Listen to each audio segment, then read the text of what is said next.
Today in physics, we're going to learn how does amplitude affect wave speed with Rafael Rivas and Azucena Tirado. The purpose of this experiment is to find out if amplitude affects wave speed. If amplitude does affect wave speed, we want to find out how it affects wave speed.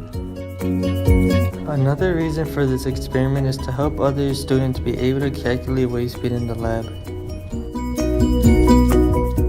Materials used in this lab are meter sticks, a timer, tape, rope, and a clamp. Here are some of the materials that were provided for us for this experiment.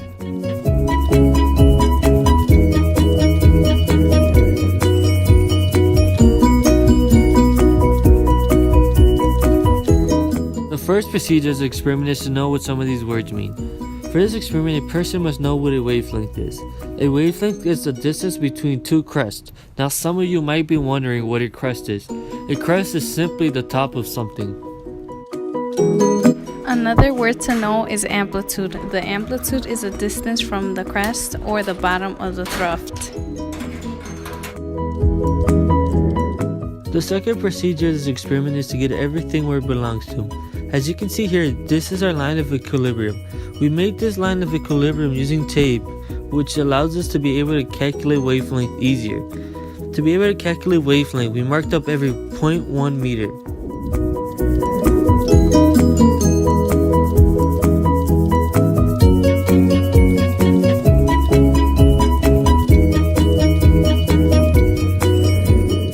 You also have to make sure to set up the clamp and rope.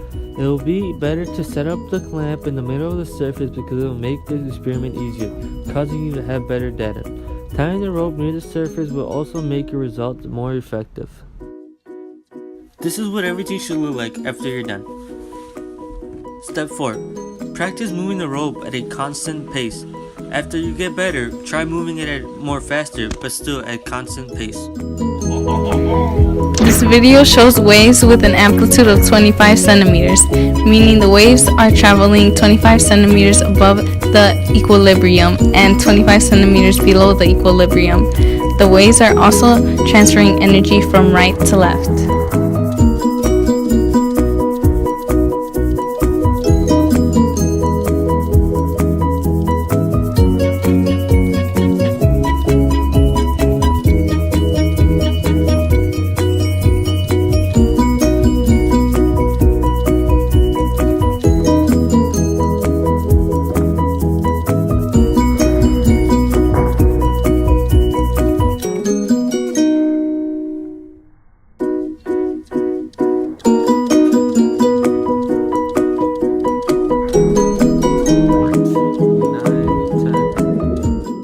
Here you can see our data from the experiment. We did 3 trials for each of the amplitudes we chose. For this experiment, the variable is amplitude because that is what we are changing.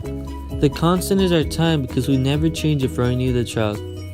We chose the time to be 10 seconds because we felt that 10 seconds was enough time for the wave to develop.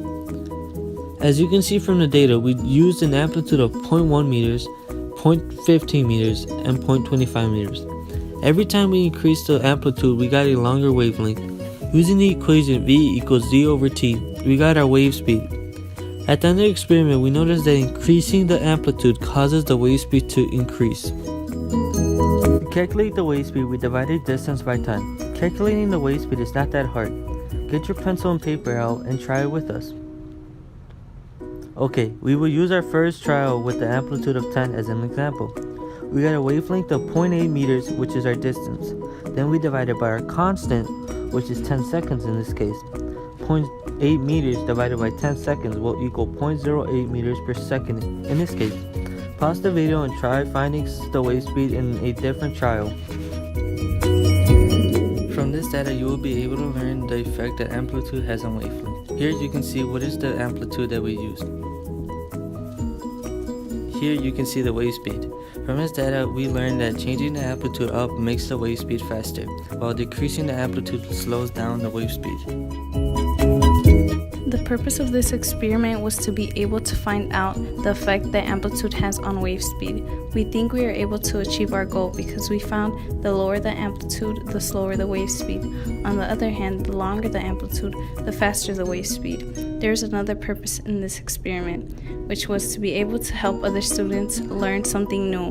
We hope you enjoyed our experiment and want to learn more about physics. Here's a lesson to remember. When things don't work out, don't give up.